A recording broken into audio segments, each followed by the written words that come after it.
Good afternoon and welcome to my hobby table for what is part one of this series on carbs that I am just now kicking off. I'm not entirely sure how many parts are going to be on this, or if I'm going to get tired of doing this, or if there's even going to be any interest in these discussions of carbs. But I'm going to just start with saying that I'm not going to be going into the theory of how carburetors operate and all that kind of stuff, because that's information that you can very easily go and get online and read about it, because a carburetor is pretty much a carburetor, whether it's on a 4-stroke engine or a 2-stroke engine. Basically, they all just atomize fuel and mixed air and fuel together so that you have a combustible mixture in the combustion chamber. So what I've got here is just a grouping of carbs that I happen to take off some engines, and I've had these carbs off some of these engines for a while now, and I'm hoping I can remember where they all go back to. But I've got them basically separated into two categories. There are basically two categories of RC engine carbs, and it all is all based on how the low speed mixture is set. So you have twin needle carbs, and then you have Airbleed carbs. So I've only got 3 examples of Airbleed carbs here. I don't know why. I don't know. I mean, I probably could have tried to find some others, but I think you'll see enough here of the point. So basically, most carbs are twin needle, and what that means is that, let's just take a rather simple carb here, like this one. This one is an OS 40 or 4D. This is a carb that came off of a OS 40 FX engine, and I believe it's off of FX engine, yeah, because I believe this is off an FX engine. No, I'm sorry. I believe this is off of a 40. I think I took this off my 46 or 40 SF engine. This is the one that's off of an FX engine, and I'll get to explaining the differences there. But basically, so this is a twin needle carb. You've got your high-speed needle adjustment, which makes all of your, from a mid-range, primarily mid-range to full throttle adjustments. And then you've got the secondary needle, which is the low-speed needle adjustment. And on this carb, it just so happens to be embedded within the throttle barrel, and that's what you will set to adjust your idle speed. Typically from maybe idle up to full throttle is the high speed, and then the idle speed is just, or your low speed mixture is basically maybe from idle to just quarter up to full throttle. So that's that. You've got twin needle carbs, and then you have Airbleed carbs. And here's an Airbleed carb from an old OS 40 RC engine. And Airbleed carbs are very easy to identify, because typically in the front of the carb someplace you're going to see a little hole and a screw that is screwed into the carb body in line with that hole. And so what that is instead of actually, so let me go step back to the twin needle carb here once again. So as I said, high speed adjusts the fuel flow mixture ratio for high speed up, probably just above idle to full throttle. This low speed actually adjusts the fuel mixture from low speed to idle. So they're both adjusting fuel flow. On an Airbleed carb, the only thing that's adjusting fuel flow on an Airbleed carb is a high speed needle, because they operate on a slightly different principle. The low speed is adjusted by increasing or decreasing the ratio of air coming into the carb, and that's why these holes are usually always in the front, because as the plane's going through the air, it's going to be sucking air in there. And it's also, as the carb or as the engine's operating, it's creating a vacuum here where it's really drawing air in there. So basically, those are the two differences, is that you've got a twin needle where both needles are adjusting fuel ratio at various speeds, and then the Airbleed, which is adjusting airflow at various speeds. So let me just kind of go through what some of these carbs are, where they came from. Like I said, this one came off of a 46. It's a 4D carb. Came off of either a 46 or a 40 SF engine. This is the carb that was typically on those engines. Twin needle, and So this is probably a good example to show all the other things here. So every time I'm talking about an engine or a carb engine having a carburetor with a throttle stop screw, this is what I'm talking about. So this is really a combination assembly here. It's not only a throttle stop screw where it just, the deeper you go in here, the more open it maintains the minimum opening or the minimum closing of the throttle barrel, but it's also a barrel retention screw. So this one is serving two purposes. If you take this out, both you're going to lose your throttle stop and the barrel's going to come out. Some carburetors have two. They have just a barrel retention screw, and then they also have a throttle stop screw. And I've got one down here. I'll show you that right now too. In fact, the Super Tiger Mark 10 carb, which is what this style is, probably one of the better carbs ever made. And we'll get into more of the details of this. But so this is an example of, here's our inlet, fuel inlet, here's our high-speed needle. Again, here's our low-speed mixture adjustment, low-speed needle, so this is a twin needle carb. Here is our barrel retention screw. So the only function this has basically is just to hold the barrel in place. And then here we've got your throttle stop screw. Now obviously this is going to hold no, actually it may not, and we'll get into that. Sometimes what will happen if you've got these is there's a groove cut in the barrel, and this is truly just a throttle barrel retention screw. And then this side will act as a throttle stop screw, but it's not in a groove that keeps it from coming out.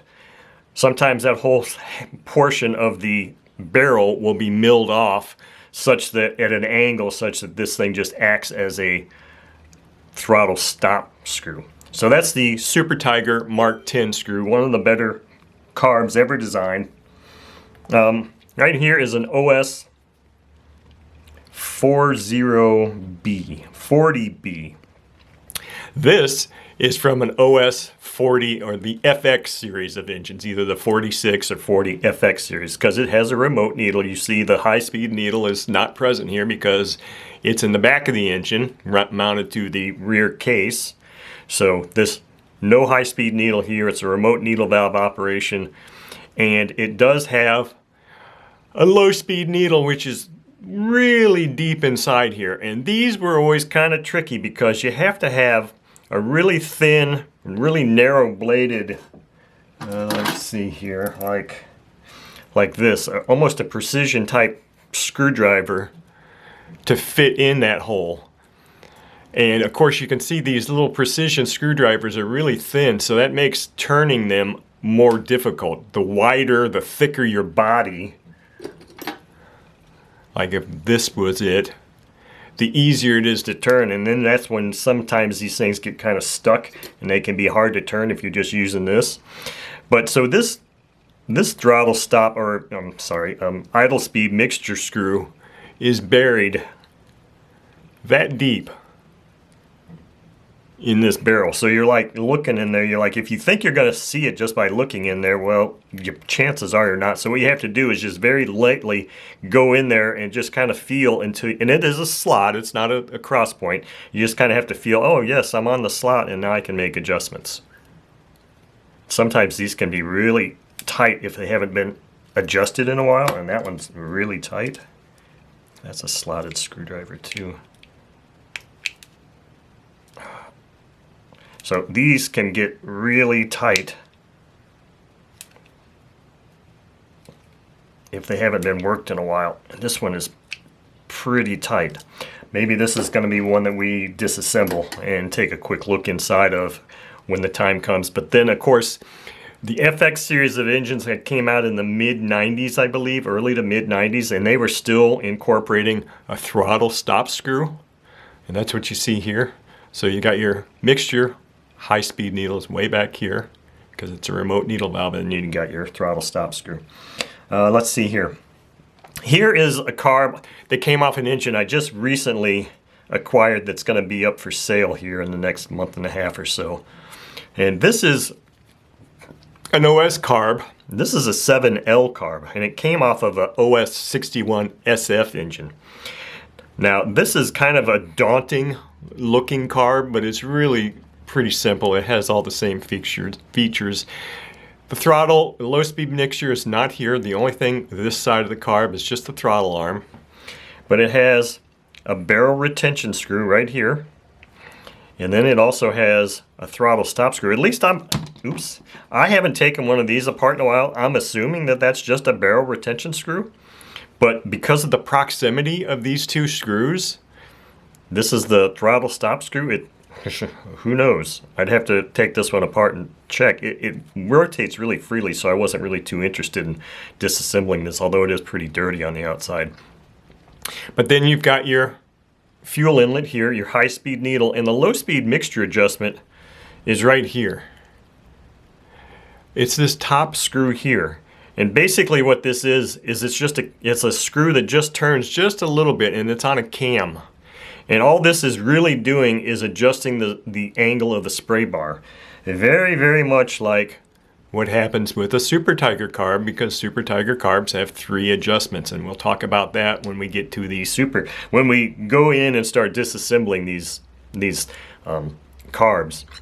So some low-speed adjustments can be done via a cam that just alters the angle of the spray bar mechanism itself, and others actually have a needle that engages in another spray bar. So basically you've got the high-speed needle going into the spray bar here, you've got a low-speed needle going in here, and that's kind of how they're interfacing together there. So that's the 7L carb. This is a really really sought after carb, maybe really sought after engine is what I'm hoping, because I want to get some of my money back on that thing when I sell that engine. The only thing I'm concerned about is this particular carb has got a lot of discoloration on it, and for me to actually get this looking nice again isn't going to be just a matter of ultrasonic cleaning. This is going to be a matter of complete disassembly, sending to Jay to have him vapor hone it, and I'm just not entirely sure if that's something I really want to do, but it is on the table as an option. So here's another really interesting twin needle carb. This, I don't think I've ever seen too many other carbs like this. This is a carb that was put on the Craft 61 or the RJL 61 engines. And this was always an interesting carb to me because it's actually got 2 needles, two high-speed looking needles. This one is the high-speed needle, and this one is the low-speed needle, and the 2 needles are not the same. They are not the same profile, they're not the same length. So when you get one of these, and if you happen to have an issue tuning one of these, like I did many years ago, turned out that either both of them were the same or one was just damaged, and trying to find the right one with no part number on here to reference is very challenging because you have to go by the length. And so, and Mikoa owns the rights to these inches now, so that would be something that would be interesting to see if they have both high-speed and low-speed needles, because they are 2 totally different needles. And you'll also notice one other thing. Look at this. First of all, as I rotate the throttle arm around, all the way around, the high-speed needle moves. So this doesn't have a barrel retention screw. Well, it kind of does. It's right here. It doesn't have a traditional barrel retention screw, nor does it have a throttle stop screw, which always made this kind of one of those really screwy engines, because you take it off and you want to take this thing apart and it's just sitting there rotating around like that. So this can be a maddening engine. So to take this thing apart, you got to hold this thing, maybe shove a piece of wood down in here and loosen this nut up, and then the whole thing comes apart. But so this is the only time I've ever seen an engine that had, or a carb that had these 2 needles like that. Craft 61, or also known as the RJL 61.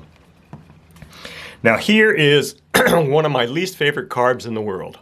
This is a small little version of the Perry carb. And this carb came off either a Veco 40 or a K&B 40. I haven't taken the exhaust off to see. K&B back in the old days was either making their own carbs. Sometimes they, had Perry installing carbs. So K&B was kind of all over the place with carbs for their engines. But Perry carbs are typically every one I've ever seen is a black body. I don't know that that's aluminum or if it's just hard plastic. I don't know. All I know is I don't care for these carbs. I haven't ever had a whole lot of luck with them.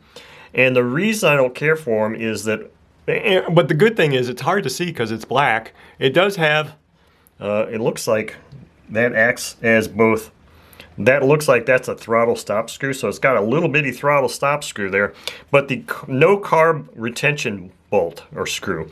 Because again, this is one of those ones where you take this screw out here and this throttle arm will come off, and this screw is screwing into the throttle barrel itself. And then once you take that off, you just pull this whole thing out. So here on this carb this is our high-speed needle, and this is our low-speed mixture adjustment. And it's just this little dial. I'm hoping you can see this. It's just this little thing here. There's marks on here. 3 marks on the top of the carb that show, you know, neutral. I think this is rich and this is lean this way. So, and the reason I don't care for these carbs is because if you're trying to tune an engine, first of all, look how tiny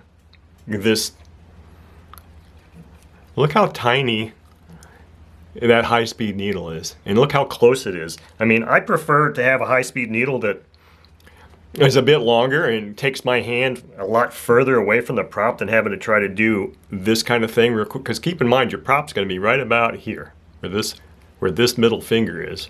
So you do anything like this, and you're starting to get your knuckle in there. So you really got to be behind it, and then that also makes it very challenging to try to get on this mixture disc while it's running. So I mean, yeah, you can always just sit there and stop, do a little bit of adjustment, fire it up. But I mean, for me, I prefer to be able to adjust carbs as the engine is running because I can hear and see the performance difference in that setting as opposed to stopping it and restarting and all that kind of stuff. So that's my major deal with Perry carbs, is they're difficult to safely adjust while the engine is running on either a stand or an airplane. But so when you take this thing out, this screw out here, take this throttle arm off, pull this whole thing out, this has got double O-rings. So this fuel inlet is going into a spray bar mechanism type of thing that's protected by an O-ring on this side and an O-ring on this side, and that's how they seal this carb. So let's see here. Let's look at, really isn't a whole lot to look at these carbs. This particular Airbleed carb is from a Thunder Tiger GP42, and it just so happens to have a broken lug, which is why I have this one here. It didn't come off of this was a spare part that came off of that came to me, and it's also missing the high-speed needle.